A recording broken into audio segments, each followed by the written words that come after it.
السلام علیکم guys, welcome to my YouTube channel. تو آپ دیکھ رہے ہیں ایکسپریس فن اور میں ہوں جواد احمد، اور آج ہم بات کریں گے سلطنت عثمانیہ کی تاریخ پر۔ اور اس سے پہلے آپ میرے چینل کو سبسکرائب کریں اور ویڈیو کو انت تک لازمی دیکھیں، اور اگر ویڈیو اچھی لگے تو اس کو لائک کرنا نہ بھولیے گا۔ سب سے پہلے آپ کے لیے جاننا ضروری ہوگا کہ عثمانی سلطنت اسلام کی سب سے بڑی اور عظیم سلطنت ہے، جو 1300 سے لے کر 1924 تک سوا 600 سال قائم رہی۔ اس کا پرچم 3 براعظموں یعنی ایشیا، یورپ اور افریقہ پر لہراتا تھا۔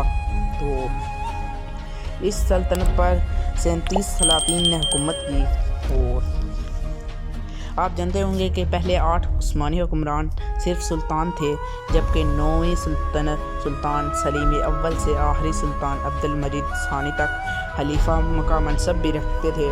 اور تاریخ بولتی ہے کہ 1224 کی بات ہے کہ مشرقی اناطولیہ میں 2 لشکر میں خون ریز جنگ جاری تھی۔ قریب تھا کہ ایک لشکر شکست کھا جائے، میں اتنے میں 444 سوار کا ایک تازہ دم دستہ اچانک وہاں آ پہنچا۔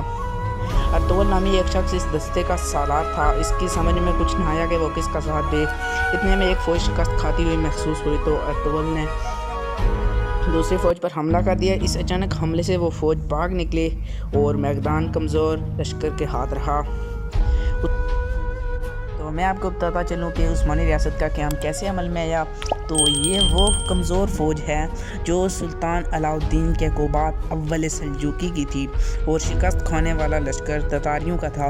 اگر اس روز سلجوق سلطنت شکست کھا جاتا تو شاید سارا ترکی تتاریوں کے قبضے میں آ جاتا، لیکن ان 444 گھوڑ سواروں کے دلیرانہ حملے سے تاریخ کا رخ بدل گیا۔ اور جیسا کہ آپ کو یہ بھی میں بتاتا چلوں کہ موجودہ ترکی کے قدیم زمانہ میں اناطولیہ ایشیائی کو چک کہا جاتا ہے۔ یونانیوں نے اس خطے کو ایشیا کا نام دیا تھا۔ بعد میں یورپ براعظم کو ایشیا کہا جانے لگا اور اناطولیہ کو ایشیا کو چک کا نام دیا گیا۔ تو میں آپ کو بتاتا چلوں کہ یہ تتاری کون تھے۔ تو تتاری یا منگول وسط ایشیا میں منگولیا کے رہنے والے خانہ بدوش تھے۔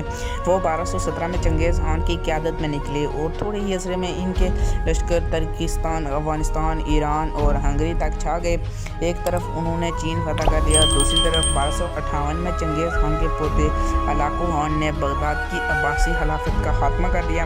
تو اس سے آگے میں آپ کو بتاتا چلوں کہ ارطغرل کی ریاست کیسے قیام میں آئی۔ تو ارطغرل کے باپ سلیمان خان ترکمان سردار تھا۔ تاتاری کے حملے کے باعث وہ اپنے قبیلے کے ساتھ اناطولیہ کی طرف آ نکلا، جہاں ارطغرل نے اپنی سلجوق سلطنت کی مدد کر کے وحشی تتاریوں کا منہ پھیر دیا۔ علاء الدین کیقوباد اول سلجوقی نے خوش ہو کر سلیمان خان کو اپنی فوج کا سپہ سالار بنا دیا، اور ارطغرل کو اپنی سلطنت کے مغربی سرحد پر سعود کا علاقہ دے دیا۔ ارطغرل نے اپنے ارد گرد کے علاقے فتح کر کے اسے توسیع دی۔ اس کا بیٹا عثمان خان جانشین بنا۔ عثمان خان 1258 میں سعود نامی قصبے میں پیدا ہوا۔ تو ان کے والد ارطغرل نے بچپن ہی سے ان کی دینی تعلیم کے ساتھ ساتھ جنگی تربیت کا بھی انتظام کیا۔ عثمان غازی بچپن ہی سے بڑے ہوشیار اور عقل مند تھے۔ لڑکپن ہی میں وہ ایک ماہر نیزہ باز اور تیر انداز بن چکے تھے۔